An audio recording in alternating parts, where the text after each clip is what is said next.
দেখছেন এটি নিউজ। আমন্ত্রণ জানাচ্ছি আমাদের নিয়মিত আয়োজন হ্যাপেনিং পয়েন্টের আজকের পর্বে। আপনাদের সাথে আছি আমি এস.এম. আব্দুল শাকুর।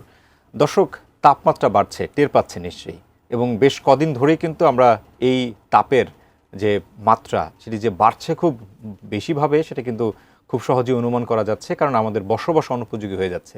আমরা কেউ কেউ কিন্তু খুব সহজেই বুঝতে পারছি যে জলবায়ুর একটা প্রভাব আসলে পড়ছে, শুধু বাংলাদেশে না, সারা পৃথিবীতেই কিন্তু এই জলবায়ু পরিবর্তনের নেতিবাচক প্রভাব, যার মধ্যে তাপদাহ একটা অন্যতম অনুষঙ্গ। আর সে কারণেই আমরা হ্যাপেনিং পয়েন্টে আজকে বিষয় নির্ধারণ করেছি জলবায়ু পরিবর্তনে তাপদাহ। আর সে কারণেই এই সংশ্লিষ্ট খাতে একজন বিশেষজ্ঞ, শিক্ষকও বটে, আমরা তাকে আমন্ত্রণ জানিয়েছি অধ্যাপক ডক্টর আহমদ কামরুজ্জামান মজুমদার, যিনি ডিন হিসেবে কাজ করছেন বিজ্ঞান অনুষদ, স্ট্যামফোর্ড ইউনিভার্সিটি, বাংলাদেশে। আমরা স্যারকে স্বাগত জানাই। স্যার, আপনাকে স্বাগত জানাচ্ছি আমাদের আজকের আয়োজনে। পরিবেশ নিয়ে যখন কথা বলি তখন আসলে খুব অবচেতন মনে আমাদের কাছে যে জিনিসগুলো আসে, যে পরিবেশ বিপর্যয় এবং তার সাথে সংশ্লিষ্ট যে কাজগুলো হয় সেগুলো মানব সৃষ্ট অনেকাংশেই, এবং তার জন্য মানবই দায়ী আমরা বলি। তো আমাদের যে তাপ বাড়ছে, প্রত্যেক বছরই আমরা তাপের নতুন নতুন রেকর্ড দেখতে পাচ্ছি এবং জনজীবন অতিষ্ঠ হয়ে যাচ্ছে। আসলে এর কারণগুলো কেউ কেউ হয়তো জানেন বটে, তবে বিশেষজ্ঞরা যখন কথা বলবেন আমাদের সবার বুঝতে একটু সুবিধা হবে। যদি এর নেপথ্যের কারণগুলো একটু আমাদেরকে বলতেন। জি, আপনাকে এবং এটি নিউজকে ধন্যবাদ। দেখুন, বর্তমানের যেই তাপমাত্রা ঊর্ধ্বমুখী একটি প্রবণতা, তাপদাহের একটির পর একটি আঘাত, মানুষের জনজীবন বিপন্ন হওয়া, এগুলো সবগুলো দীর্ঘদিন ধরে মানুষ সৃষ্ট বিভিন্ন রকম পরিবেশ দূষণ এবং দখলের একটি ফলাফল হিসাবে দেখা যায়। তবে এটুকু বলা যায় যে এটি যে শুধু বাংলাদেশের একার সমস্যা তাপমাত্রা বৃদ্ধি পাওয়া, তা নয়, বিশ্বব্যাপী এই তাপমাত্রা বৃদ্ধি পাচ্ছে। বর্তমানে বৈশ্বিক জলবায়ু পরিবর্তন একটি খুবই আলোচিত বিষয়। সেই কারণে বৈশ্বিক পরিবর্তনের একটি প্রভাব বাংলাদেশের উপরে আছে। অর্থাৎ বিশ্বের যে 1.5 ডিগ্রি সেন্টিগ্রেড তাপমাত্রা বৃদ্ধি পেয়েছে বিশ্বব্যাপী গত কয়েক দশক ধরে, তার প্রভাব বাংলাদেশে আছে। কিন্তু এই বৈশ্বিক প্রভাবের সাথে সাথে কিছু আঞ্চলিক প্রভাব এবং কিছু স্থানীয় কারণ বাংলাদেশে এই অতিরিক্ত তাপমাত্রার জন্য অনেকাংশে দায়ী। বৈশ্বিক প্রভাবগুলোর ভিতরে আমরা যেটি বলছিলাম যে ইন্ডাস্ট্রিয়ালাইজেশন, আরবানাইজেশনগুলো হচ্ছে, কিন্তু এর সাথে সাথে পৃথিবীর ফুসফুস খ্যাত আমাজনের মতো বড় বন, আমরা অস্ট্রেলিয়াতে দাবানল দেখেছি, আমেরিকাতে দাবানল দেখেছি, আমরা ইভেন সাম্প্রতিককালে ইসরায়েলেও দাবানল দেখেছি। বিশ্বব্যাপী দাবানলের কারণে সবুজ বিপন্ন হয়ে যাওয়া, এটি বৈশ্বিক তাপমাত্রা বৃদ্ধির পিছনে অন্যতম একটি বিষয় আছে, ইন্ডাস্ট্রিয়ালাইজেশন এবং আরবানাইজেশনের সাথে সাথে। আমরা একটা জিনিস কিন্তু স্যার জানি যে আমার সবুজের দরকার আছে, এবং কত পরিমাণ সবুজ থাকলে আমার এই তাপমাত্রাটা কিছুটা নিয়ন্ত্রণে থাকবে সেটা আমরা সবাই জানি, এবং তারপরেও সেই দিকটাতে আমরা ধাবিত হচ্ছি না। বিশ্বব্যাপী এই ধরনের আন্দোলন আছে। প্যারিস চুক্তির কথা আমরা যদি বলি, 2015 সালেই কিন্তু বলা হয়েছিল যে একটা 15 বছর মেয়াদী যে কার্যক্রম, যেখানে 30-এর মধ্যে 1.5 সেন্টিগ্রেডের মধ্যে আসলে তাপমাত্রাটা সর্বোচ্চ বৃদ্ধির কথা ভাবা হয়েছে। কিন্তু সেই জায়গাতে কি আমরা আছি কিনা আসলে, এবং আরও 5 বছর বাকি আছে যদিও, বিশ্ব নেতারা কি তাদের সেই কমিটমেন্টগুলো রাখতে পারছেন? জি, দেখুন, 30 সাল নাগাদ যে টার্গেট ছিল সেটি আমাদের 25 সালের ভিতরে মোটামুটি এই যেটি 1.5 ডিগ্রি সেন্টিগ্রেডের কাছাকাছি, অর্থাৎ 1.43 ডিগ্রি সেন্টিগ্রেড ইতিমধ্যে বৃদ্ধি পেয়েছে। ফলে 1.5 অতিক্রম করবে, এটি মোটামুটিভাবে নিশ্চিত যে তাপমাত্রা আমাদের টার্গেট যেখানে ধরে রাখার কথা ছিল সেটি আমরা রাখতে পারছি না। বৈশ্বিক জলবায়ু পরিবর্তনজনিত যে ক্লাইমেট কনফারেন্সগুলো, কপগুলো হয়, জলবায়ু সম্মেলনগুলো হয়, সেখানে সবচেয়ে প্রথমে এই আলোচনাটি আসে। একটি হলো তাপমাত্রাকে বৃদ্ধিকে কিভাবে লাগাম টেনে ধরা যায়, আর একটি হলো কিভাবে ফসিল ফুয়েল বার্ন কমিয়ে আমাদের ইমিশনটাকে কম রাখা যায়। আমরা দুটির ক্ষেত্রেই মোটামুটি টার্গেট অ্যাচিভমেন্ট করতে আমরা ইতিমধ্যে ব্যর্থ হয়েছি। এখন আমাদেরকে নতুন করে আরেকটু ফ্লেক্সিবল টার্গেটে যেতে হবে। যে স্ট্রিনজেন্ট টার্গেটে আমরা ছিলাম সেটি কোনোভাবেই যে অ্যাচিভেবল না মনে হচ্ছে। অ্যাচিভেবল করা দরকার ছিল, কিন্তু যারা দূষণগুলো মূলত করছে উন্নত বিশ্ব, সেক্ষেত্রে তাদের আগ্রহে যথেষ্ট ঘাটতি আছে। ইতিমধ্যে মার্কিন যুক্তরাষ্ট্র ডোনাল্ড ট্রাম্প ক্ষমতায় এসেই প্রথম যে সিদ্ধান্তটা দিলেন সেটি হলো প্যারিস চুক্তি থেকে বের হয়ে যাওয়া। এর আগেও কিন্তু তারা বের হয়ে গিয়েছিল, বাইডেন এসে কিন্তু সেই চুক্তিটি আবার রিস্টোর করেছিল, কিন্তু আবার কিন্তু আমরা দেখতে যাচ্ছি জলবায়ুর ক্ষেত্রে। এবং এই বর্তমান ট্রাম্প প্রশাসন দায়িত্ব নেওয়ার পরপরই আমরা দেখতে পাচ্ছি যে ইউএসএইডের মতো ক্লাইমেট ভালনারেবল যে প্রজেক্টগুলো আছে যেগুলো বিভিন্নভাবে জলবায়ু ক্ষতিগ্রস্ত মানুষের জন্য, এগুলো কিন্তু শুধু যে বন্ধ করেছে তা না, ইউএসএইডে টোটাল বন্ধ করে প্রক্রিয়াতে তারা মানে পুরো সারা পৃথিবীব্যাপী আসলে কার্যক্রম বন্ধ করেছে এবং সেখানে ক্লাইমেট রিলেটেড যে ফান্ডিং আছে এগুলো বলা যায় যে ইরেজ করে ফেলছে। এবং মার্কিন যুক্তরাষ্ট্রকে ফলো করে তাদের ফলোয়ার অনেক কান্ট্রি আছে, তারাও কিন্তু একই পথ ধরছে, মানে এই যে সুযোগটা তারা গ্রহণ করার সুযোগ পেয়েছে। কিন্তু আমার এখানে একটা প্রশ্ন, যে এই পৃথিবীটাও তো একটা এরিয়া, আপনি তো পৃথিবীর বাইরে কেউ না, কিন্তু এই যে উন্নত বিশ্ব, তারা যে এই চুক্তির বাইরে চলে যাওয়া কিংবা অনুন্নত দেশের উপরে এর কিছু প্রভাব একটু চাপিয়ে দেয়া, তারা কি আসলে সেখান থেকে মুক্তি পাওয়ার কোনো সুযোগ আছে এককভাবে?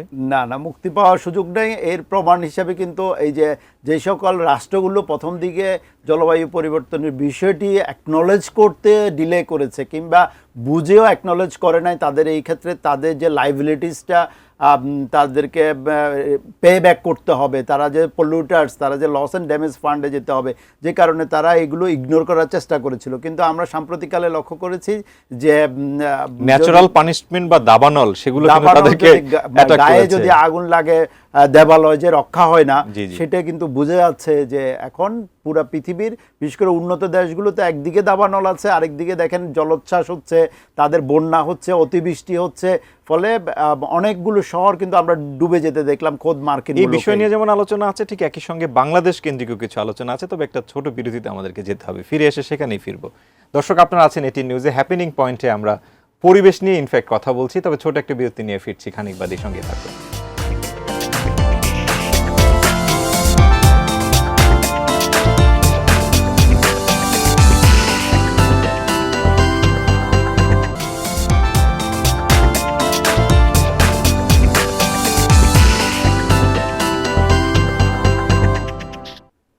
বিরতির পর হ্যাপেনিং পয়েন্টে আরো একবার স্বাগত জানাচ্ছি। পরিবেশ বিপর্যয়ে দাবদাহ, এ নিয়ে আমরা আলোচনা করছি। আলোচনা যেখানে শেষ করেছিলাম বিরতির আগে, সেখান থেকে আবার শুরু করতে চাই। স্যার, আমরা বিশ্বের ইফেক্ট নিয়ে কথা বলছিলাম, বিশ্ব কিভাবে আক্রান্ত হচ্ছে কিংবা তাদের পরিণতি কি, এগুলি নিয়ে কথা বলছিলাম। কিন্তু আমরা যেহেতু বাংলাদেশের মানুষ, আমরা তো একদমই এই যেমন অনুষ্ঠান শুরুর আগে আপনি যখন এসেছেন, আপনি কিন্তু সেই বিপর্যয়ের মধ্যে দিয়ে এসেছেন। কি পরিমাণের তাপমাত্রা, আমরা কি বাংলাদেশ হিসেবে খুব বেশি এর অ্যাগেনিস্টে কিছু করতে পেরেছি, মেজারিস্টিক নিতে পেরেছি কিনা, বা আমরা যেভাবে এগোচ্ছি সেটা আমাদের জন্য কি ফলদায়ক কিছু আনবে কিনা বহন? যে এই আমাদের বর্তমান অবস্থা বুঝার আগে আমরা যদি এইভাবে চিন্তা করি যে বৈশ্বিক তাপমাত্রা বৃদ্ধিতে যে কন্ট্রিবিউশন আছে সেটি 1.5 ডিগ্রির মতো, কিন্তু আঞ্চলিকভাবে হিমালয়ের বরফ গলে যাওয়া, সলিড রক বের হয়ে আসা, সেখানে সূর্যের আলো অ্যাবজর্ব করে ওই এলাকাকে উত্তপ্ত করা, আবার হিমালয়ের বরফ বেশি গলে যাওয়ার কারণে এখন পানির আগের মতো সাপ্লাই না থাকার কারণে, এবং আঞ্চলিকভাবে রাজনীতিক অর্থাৎ নদী বা পানির রাজনীতির কারণে এই নদীগুলো শুকিয়ে যাওয়ার কারণে যে বিরান অবস্থা, বালুময় অবস্থা, এখানে তাপমাত্রা বৃদ্ধি, এই আঞ্চলিকগুলোর কারণেও কিন্তু একটি প্রভাব আছে। মানে পানির সুষম বন্টনটা না থাকার কারণেও হচ্ছে, তাপমাত্রার উপর একটি প্রভাব আছে, কারণ নদীগুলো শুকিয়ে গেছে, শুকিয়ে সেখানে বালি আসছে, যেটা মরুময়তার একটা ক্যারেক্টারিস্টিক্স বহন করে। কিন্তু এইগুলো আঞ্চলিক বা বৈশ্বিক কারণ ছাপিয়ে কিন্তু স্থানীয়ভাবে আমরা আমাদের টেরিটরিতে যা কিছু করছি এইটিরও একটি ফল আমরা কিন্তু ভোগ করছি। আমরা দেখেন কি করছি, আমাদের দেশের মোট আয়তনের 20 থেকে 25 ভাগ সবুজ থাকার কথা, আমরা এখানে সারা দেশে সেটি 11-12 ভাগ আছে। আর সারা দেশের যেখানে প্রায় 20% মানুষ বসবাস করছে এই রাজধানী এবং গ্রেটার ঢাকাতে, সেখানে আমাদের যে 20-25 ভাগের জায়গায় আমাদের মাত্র সবুজের পরিমাণ হলো 7%, এবং যদি গ্রেটার ঢাকাকে 150 স্কোয়ার কিলোমিটার চিন্তা করি, তাহলে আমাদের ধরা যায় যে 10 স্কোয়ার কিলোমিটারের মতো আমাদের সবুজ আছে, অথচ থাকার কথা 25 স্কোয়ার কিলোমিটার। দিনে দিনে সবুজ কমছে। এই সবুজটা হলো তাপমাত্রাকে নিউট্রালাইজ করার জন্য একটা উপকরণ, অর্থাৎ তাপমাত্রা কমানোর একটা উপকরণ। আরেকটা উপকরণ ছিল জলাধার। আমাদের সেই 20 ভাগে 15 থেকে 20 ভাগ জলাধার থাকার কথা ছিল। আজ থেকে 25-27 বছর আগে কিন্তু এই জলাধার আমাদের ঢাকার চারপাশে, ঢাকার ভিতরে নদী, লেক, খাল এগুলো নিয়ে কিন্তু ছিল। এখন সেটি কমে, সবুজের চেয়েও কমে, এটা 3-4% আসে দাঁড়িয়েছে। তাহলে নিউট্রালাইজেশনের জিনিসটা আমরা কমিয়ে ফেললাম, তাপমাত্রা কমানোর জিনিসকে আমরা কমিয়ে নিয়ে আসলাম, বেনিশ করে দিলাম। তাপমাত্রা বাড়ানোর যে উপকরণগুলো সেগুলোকে দেখেন বাড়িয়ে যাচ্ছে। মানুষ, এই শহরের ক্যাপাসিটি হলো 60 থেকে 70 লক্ষ, সেখানে আছে প্রায় 2 কোটির বেশি, তার মানে 3 গুণ মানুষ বসবাস করছে। সবুজ কমে গেল, যতটুকু ডিমান্ড ছিল তার 1/3 নেমে এসেছে। জলাধার 1/3 নেমে এসেছে, মানুষ গেল 3 গুণ, অর্থাৎ 9 গুণের ভেরিয়েশন। এবং এগুলোর সাথে সাথে ইন্ডাস্ট্রিয়ালাইজেশন, সেটার সাথে আরো ইন্টারেস্টিং কয়েকটা বিষয় আছে। দেখেন, আমাদের এই শহরের যানবাহনের ক্যাপাসিটি হলো 5 থেকে 7 লাখ সর্বোচ্চ, চলাচল করছে 15-16 লক্ষ। প্রত্যেকটা গাড়ি একটা ইঞ্জিন রয়েছে এবং এর 1/3 গাড়ি ফিটনেসবিহীন। এগুলো উত্তপ্ত নগরী তৈরি করছে। আমাদের যে মানুষের যে রান্নাবান্নার জন্য যে চুলা, প্রত্যেকটা বাসাতে ইউনিটে যদি আমাদের একটা বার্নারও চিন্তা করি 40 লক্ষের বেশি আমাদের এই হাউস হোল্ড আছে, তাহলে সেখানে রান্নাবান্না হচ্ছে। এই শহরে একসময় সব মিলিয়ে মাত্র 1 লক্ষ এসি ব্যবহার করত, গত 10 বছরে এটি 10 লক্ষের বেশি গিয়ে দাঁড়িয়েছে। এবং টোটাল বাংলাদেশের প্রায় 25 থেকে 30% এসি এই শহরে ব্যবহৃত হচ্ছে।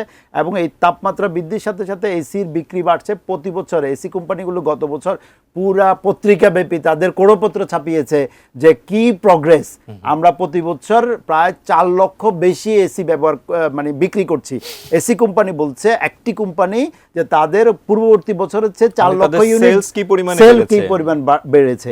আসলে যেটা ঘটনা হচ্ছে, আমার 100 স্কয়ার ফিটের একটা রুমকে আমি শীতল করার জন্য যাদের ক্যাপাসিটি রয়েছে তারা কি করছে, এসি ব্যবহার করছে, কিন্তু বাইরে 120 স্কয়ার ফিট জায়গাকে 4 ডিগ্রি 5 ডিগ্রি সেন্টিগ্রেড বেশি উত্তপ্ত করছে। তার মানে আসলে কিন্তু যাদের ক্যাপাসিটি রয়েছে সুবিধাবাদী গোষ্ঠী, আমরা এসি ব্যবহার করছি, আর বৈষম্য শিকার হচ্ছে মার্জিনাল পিপল। এটিগুলো এসি নিয়ে। আরেকটা, এখন নগরে দেখা যাচ্ছে যে প্রচুর গ্লাস মেড বিল্ডিং।